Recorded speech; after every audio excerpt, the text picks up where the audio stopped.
Mesdames et messieurs, bonsoir, je suis Vincent Kameni. Nous venons de voir un match de qualification pour le mondial 2026, zone Afrique, finale de barrage, qui, n'est-ce pas, s'est joué entre le Nigeria et la RDC. Il faut dire que si en premier mi-temps le Nigeria a bien joué en marquant très tôt dans ces matchs, à la deuxième mi-temps le Nigeria a un peu somnolé et la RDC a montré plus d'envie de jouer au football.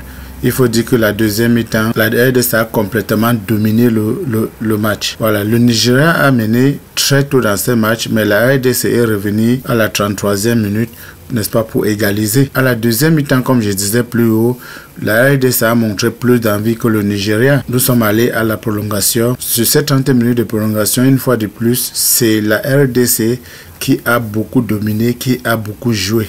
Il faut dire que le Nigeria n'a pas pu développer son football parce que les Congolais, n'est-ce pas, ont mis la pression sur le joueur nigérien et cette pression-là a empêché, n'est-ce pas, le Nigérien de développer le football. Et je pense que c'est tout à fait normal que ce match est fini, n'est-ce pas, sur le score de 1 but partout après 120 minutes. Et nous sommes allés au tir au but. Mesdames et messieurs, on va également noter qu'à la 117e minute, le coach congolais a fait un remplacement formidable. Il a fait remplacer son gardien pour faire entrer un nouveau gardien pour préparer le tir au but. Et on peut dire que ça a été un coaching payant parce qu'à la fin, il a arrêté 2 ou 3 tirs au but pour qualifier son équipe. Donc, c'est ça qu'on appelle un entraîneur qui connaît les joueurs avec lesquels il joue. Et on fait les remplacements par rapport à l'évolution d'un match.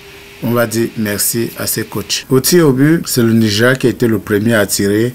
Il faut dire que le Nigeria a raté son premier tir. Et le Congolais également a aussi raté le premier tir. Si pour le Nigeria, il a tiré, n'est-ce pas, dans le décor, pour la RDC, le gardien nigérien quand même a arrêté le tir. Au deuxième tir, le gardien congolais a arrêté, n'est-ce pas, le tir nigérien.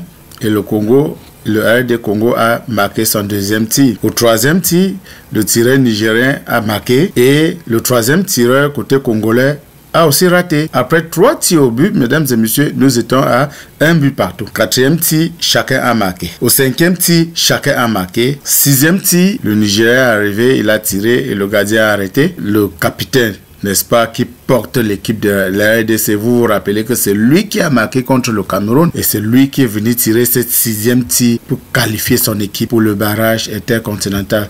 Donc nous disons félicitations, félicitations, félicitations au RDC et c'est ça que je vous disais la dernière fois contre le Cameroun, que le Cameroun ne pouvait pas les gagner parce que le Cameroun n'avait pas donné une envie de gagner le match. Vous voyez comment les gars ont joué. D'ailleurs même j'ai vu une sortie, n'est-ce pas, du président congolais quand il est galvanisé pour aller jouer ce match. Il les a dit, ça fait 52 ans que nous n'avons pas été à la Coupe du Monde et je pense que cette année-ci est la bonne. C'est vrai, nous avons eu une petite erreur contre le Sénégal alors que nous menions 2-0, mais on a égalisé et on nous a gagné. Mais nous pouvons encore aller chercher ces qualifications-là. J'ai confiance à vous. Nous avons le meilleur coach du monde. Voilà. C'est comme ça qu'un président sort, n'est-ce pas, pour galvaniser son équipe. Ce n'est pas le nôtre qui attend toujours quand ils ont déjà gagné. Il prend ça pour, n'est-ce pas, pour se vanter avec. Non.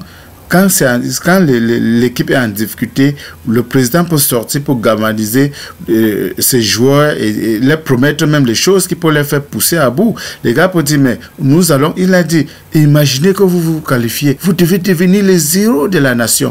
C'est ça, c'est les mots que les joueurs vont attendre. Ça, c'est les mots qui peuvent pousser les joueurs à aller plus loin. Donc, nous disons tout simplement félicitations à la RDC. Ils ont mérité. Vraiment, rien à dire. Ils ont mérité.